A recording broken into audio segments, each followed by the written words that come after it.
तो हम फिर से लेकर आ चुके हैं आप लोगों के लिए दिन भर की सभी ताज़ा और बड़ी खबरें। एक एक कर आपको सारी खबरों की जानकारी देंगे आज देश दुनिया में क्या कुछ हो रहा है। दरअसल दोस्तों, सबसे पहली जो बिग ब्रेकिंग न्यूज़ आ रही है, आज किसान नेताओं की अहम बैठक। जी हाँ, आप लोग बता दें, दर्शन पाल समेत कई किसान नेता हुए शामिल। आगे की रणनीति बनाई जा रही, किस तरीके से आंदोलन को और तेज किया जाए, इसके बारे में आपको विस्तार से बताएंगे।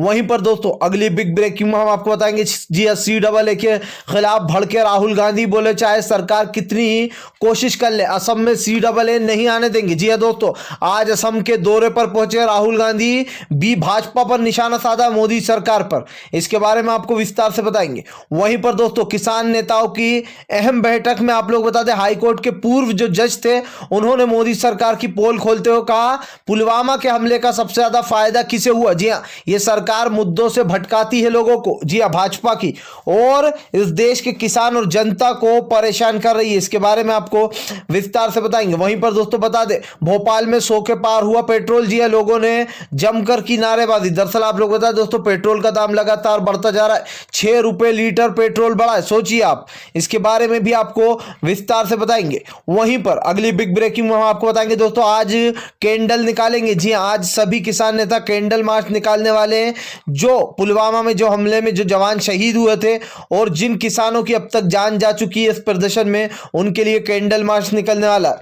इसके बारे में भी आपको विस्तार से बताएंगे। वहीं पर दोस्तों, आप लोग बता दें, 40 से भी ज्यादा, जी हां, 40 से भी ज्यादा एडवर्टाइजर ने दंगाई पत्रकार अर्नब गोस्वामी से छीने अपने एड, जिसके चलते जब एक रिपोर्टर ने खबर छापी तो अर्नब ने उसको लीगल नोटिस भेज दिया। सोचिए दोस्तों, कितना डर लग रहा है अर्नब गोस्वामी को कि उससे 40 बड़े एडवर्टाइजर ने अपना एड छीन लिया। कैसे चैनल पर हम अपना एड नहीं देंगे जहां पर हिंदू मुसलमान चलाता है अर्नब और देश की जनता को लड़ाता है। जी हाँ, इसके बारे में भी आपको विस्तार से बताएंगे। तो सारी खबरें एक एक कर देंगे। फिलहाल खैर चलिए बढ़ते हैं सबसे पहली और सबसे बड़ी खबर की ओर। दरअसल दोस्तों, आप लोग बता दें, किसानों के मुद्दे को लेकर राहुल गांधी ने आज असम के दौरे पर थे। फिर से एक बार मोदी सरकार को घेर लिया। राहुल गांधी का कहना है कि बस मोदी जी को एक चीज आती है, हम दो हमारे दो। जी हाँ, हम दो हमारे दो, बाकी सब भाड़ में जाओ। जी हाँ, इस तरीके से राहुल गांधी ने बड़ा निशाना साधते हुए कहा कि फिलहाल CAA और NRC असम में नहीं आने देंगे, चाहे सरकार कितनी भी कोशिश कर ले। राहुल गांधी ने कहा कि हम आपकी जेब में रोजाना 200 डालेंगे। अब आप लोग सोचेंगे कैसे। राहुल गांधी ने कहा कि फिलहाल जो गुजराती लोग आपसे पैसा छीन रहे हैं, आपका पैसा लूट रहे हैं, उन्हीं की जेब से छीन कर हम आपकी जेब में डालेंगे। यानी कि दोस्तों, राहुल गांधी ने सीधा सीधा गुजराती यानी कि PM मोदी पर अपना निशाना साधते हुए कहा कि फिलहाल सरकार लूट रही है। और दोस्तों, ये बात तो खैर सच भी है कि वहां पर CAA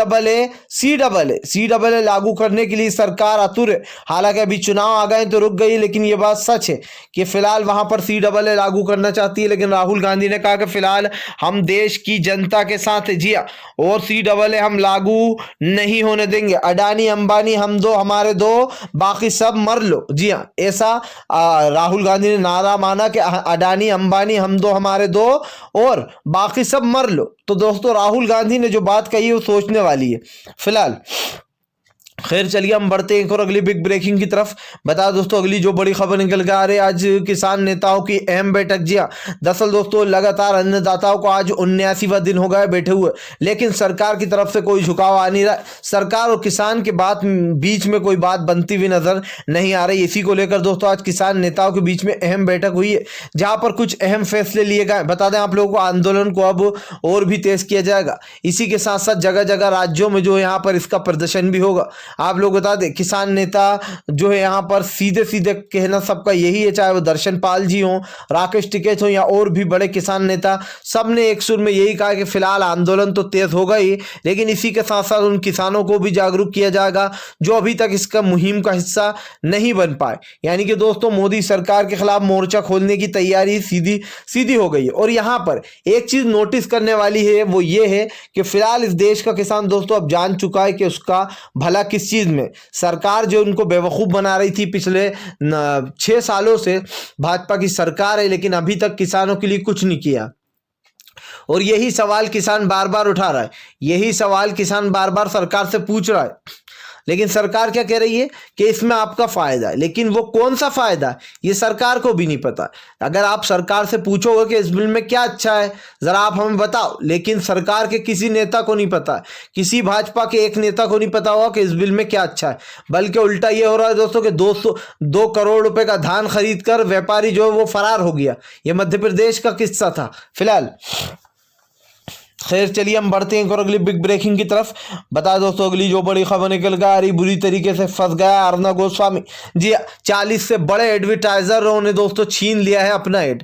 भाई जब आप अपने चैनल पर किसानों को आतंकवादी बताओगे, खालिस्तानी बताओगे, इस देश के मुसलमान को आप आतंकवादी बताओगे, बोलोगे ये तो खालिस्तानी है, ये आतंकवादी है, ये किसान नहीं है, मुसलमान से कहोगे ये थूक से फल साफ कर रहा है, ये मुसलमान कोरोना फैला रहा है, तो दोस्तों सोचिए ऐसा गंदा चैनल कौन देखना चाहेगा। जी हाँ दोस्तों, और यही इसी का खामियाजा अब लग रहा है अर्नब गोस्वामी को भुगतना पड़ा है कि दोस्तों 40 बड़े एडवर्टाइजरों ने अपने एड छीन लिए कि भैया हमें ऐसे टीवी चैनल पर अपने एड नहीं देना जो कि हिंदू मुसलमान के नाम पर देश को बांट रहा है, और दोस्तों जिसके चैनल पर सिर्फ और सिर्फ नफरत फैलाई जा रही, चाहे वो हिंदू मुसलमान की नफरत हो या फिर इस देश के किसान की नफरत हो।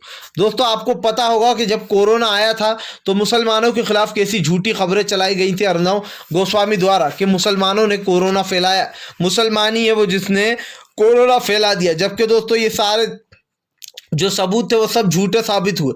लेकिन अर्नब गोस्वामी ने बिना जांच करे अपने चैनल पर ये न्यूज़ें चलाई। उसके बाद अभी ताज़ा मामला जो कि हमारे किसान भाइयों का, जो कि हमें अन्न उगाकर खिलाते हैं और जो कि हमेशा से कह रहा है कि यहाँ पर सभी धर्म और जात के समाज है, हिंदू मुसलमान सिख ईसाई सब भाई लोगों का ये मोर्चा है जो किसान भाई हैं जिसमें। लेकिन यही बात होती है दोस्तों एक आम इंसान में और एक कह सकते हैं एक नेता में। जी हाँ, अगर आप राजनीति में जाओगे तो वो हिंदू मुसलमान के नाम पर आपको लड़वाएगा, लेकिन हमारे देश में एकता हमेशा से जानी जाती है दोस्तों। हमारे देश में हिंदू मुसलमान ये नहीं देखा जाता है, हम ये देखते हैं कि किसके दिल में प्यार है हमारे लिए। और दोस्तों ये जात पात धर्म ये सिर्फ कहने की बात है, इससे कुछ नहीं होता, इससे कोई फर्क नहीं पड़ता आप हिंदू हो या मुसलमान हो, आपके दिल में लोगों के लिए प्यार होना चाहिए ना कि नफरत होना चाहिए। और इसी का खामियाजा अब अर्नब गोस्वामी भुगत रहा। आपने देखा होगा दोस्तों कि अभी कुछ दिन पहले लोगों ने गालियां दी थी और वीडियो और वॉइस वायरल हुई थी जिसमें लोग कहते हुए नजर आ रहे थे D2H चैनल वालों से कि इसका चैनल हटाओ हमारी सर्विस से वरना हम तुम्हारी छतरी हटा देंगे। जी हाँ, लोगों ने कहा था कि हमें नहीं देखना, ये सुबह उठते से ही चीखने लगता है और पूछता है भारत का, अब थूकता है भारत हो गया था। जी हाँ, इस तरीके से। तो दोस्तों अर्नब गोस्वामी इतना बिलबिलाया कि जिसने ये खबर छापी थी कि अर्नब गोस्वामी से 40 बड़े एडवर्टाइजरों ने अपने एड छीन लिए, उसके ऊपर अर्नब गोस्वामी ने लीगल एक्शन ले लिया, उसको नोटिस जारी कर दिया। तो सोचिए दोस्तों कितनी दहशत होगी अर्नब गोस्वामी के ऊपर। अभी तो दोस्तों ये शुरुआत है, जिस दिन मोदी की लंका लगेगी ना, जिस दिन मोदी सरकार सत्ता से जाएगी उस दिन दोस्तों इस गोदी मीडिया की ऐसी हालत हो जाएगी कि इनको कोई धर्म साटे पूछने वाला नहीं होगा। जी हाँ, अपने आप लाइन पे आएंगे। फिलहाल खैर चलिए हम बढ़ते हैं और अगली बिग ब्रेकिंग की तरफ। बता दोस्तों अगली जो बड़ी खबर निकल के आ रही है, आज किसान नेताओं ने निकाली कैंडल मार्च। जी हाँ, दरअसल दोस्तों आप लोग बता दें जो पुलवामा में जो जवान शहीद हुए थे और जो किसान हमारे जो किसान भाई अपनी लड़ाई लड़ते लड़ते मर गए और उनमें से 13 किसानों ने सिर्फ मोदी सरकार की तानाशाही की वजह से अपनी जान दे दी। आज उन लोगों के लिए दोस्तों हमारे किसान भाइयों ने कैंडल मार्च निकाला। जी हाँ, उन जवानों के लिए भी जिन्होंने पुलवामा हमले में अपनी जान दे दी थी। जी हाँ, सोचिए उन लोगों को भी बुरा बताया जा रहा था इस गोदी मीडिया द्वारा कि इसमें मोदी जी की क्या गलती है। जी हाँ, और आज जब हमारा किसान भाई दोस्तों जो कि हमें अन्न उगाकर खिलाते हैं, आज वो जब सरहदों पर बैठे हैं, आज वो जब ठंड में बैठे रहे कांपती हुई, उनके ऊपर पानी डाला गया, आंसू गैस के गोले छोड़े गए 13 किसानों से, तो दोस्तों ये बर्दाश्त ही नहीं हुआ देखना कि किस तरीके से लोगों के साथ इतना बुरा व्यवहार हो रहा है। उन्होंने खुद ने अपनी जान दे दी आत्महत्या कर करके। तो ये अपने आप में दोस्तों एक बड़ी बात हो जाती है कि आज जो कैंडल मार्च निकाली गई है ये मोदी सरकार को दिखाने के लिए निकाली गई है कि फिलहाल देखो अपनी तानाशाही, कितने लोगों की लाशों पर खड़े हो तुम अपनी सरकार लेकर। जी हाँ दोस्तों, भाजपा भले ही सत्ता में हो लेकिन कभी भाजपा ने जानने की कोशिश नहीं करी होगी कि वो कितनी लाशों के ऊपर खड़ी है सत्ता को बचाने के लिए। इस देश में दोस्तों जब लॉकडाउन लगा न जाने कितने प्रवासी मजदूरों की जान चली गई। क्या गलती थी उनकी? उन्होंने सिर्फ सरकार से एक टिकट का पैसा मांगा था और ये मुद्दा आज राहुल गांधी ने उठाया भी दोस्तों ये मुद्दा राहुल गांधी ने आज आप लोग बता दें असम में उठाया कि उन प्रवासी मजदूरों की क्या गलती थी जिन्होंने बस मोदी जी से 100-200 रुपए मांगे थे टिकट के, लेकिन उन्हें नहीं दिए गए। जी हाँ दोस्तों, और उनको बल्कि डराया गया कि यहां से कहीं नहीं जाओगे, जहां हो वहीं रुकना पड़ेगा। क्या हुआ उसका असर? कोरोना और भी तेजी से बढ़ा। क्या कोरोना को रोक पाई सरकार? इसी के साथ साथ दोस्तों हमारे न जाने कितने लोग शहीद हुए। दिल्ली में हिंसा हुई थी जो, उसमें न जाने कितने हिंदू मुसलमान मरे थे। और ये मैंने जैसे कहा आपको पहले भी कहा, राजनीति के लिए जिस तरीके के झगड़े कराए जाते हैं दोस्तों हिंदू मुसलमान का, अभी जो वो लड़के का मर्डर हुआ आप लोग बता दें, उसमें भी हिंदू मुसलमान वाला एंगल लाया जा रहा था, जबकि दिल्ली पुलिस ने साफ बता दिया कि फिलहाल ये मर्डर नहीं, ये एक जो यहाँ पर बिजनेस राइवल को लेकर हुआ था, बिजनेस का जो भी था उसको लेकर हुआ था। तो कहीं ना कहीं इस चीज़ को बढ़ावा देते हैं अंधभक्त कपिल मिश्रा ने इस पर मैसेज ट्वीट किया था, और अर्ना गोस्वामी के जो पत्रकार है उसने इस पर ट्वीट किया था, मदारी ने। तो कहीं ना कहीं दोस्तों ये साफ दिखाई देता है कि फिलहाल सरकार को किसानों से कुछ लेना देना नहीं है। आज 2 करोड़ का धान लेकर गायब हुआ है व्यापारी, कल 100 करोड़ का लेकर गायब हो जाएगा। सरकार तो हाथ पे हाथ धरकर बैठी रहेगी, उसका क्या जाएगा? किसान तो बेचारा दोस्तों अभी तक गन्ने की फसल का उनको सही रेट नहीं मिला है, जो पर्ची मिल रही है उस पर 0-0 लिखा है। आज तक ऐसा नहीं हुआ। जो लोग ने गन्ना बेचा है वो खुद कह रहे हैं कि हमने हमारी फसल तो बेच दी गन्ने की, लेकिन हमें ही नहीं पता कि क्या रुपए हिसाब से गन्ना लिया गया कुंटलों से। फिलहाल अगर आप भी शांतिपूर्ण ढंग से पीएम की इन सभी गलत नीतियों का दिल से विरोध करते हो और आप मानते हो ये सरकार सिर्फ एक तानाशाह सरकार है, इसको तत्काल में अपना इस्तीफा दे देना चाहिए, तो इस वीडियो को ज़्यादा से ज़्यादा शेयर कीजिए, लाइक कीजिए। और अगर आप हमारे चैनल पर पहली बार आए हैं तो सब्सक्राइब करने के साथ साथ पास में एक घंटी आएगी यानी कि बेल आइकन, उसको ज़रूर दबाएँ ताकि हमारे हर वीडियो की अपडेट आपको मिल पाए।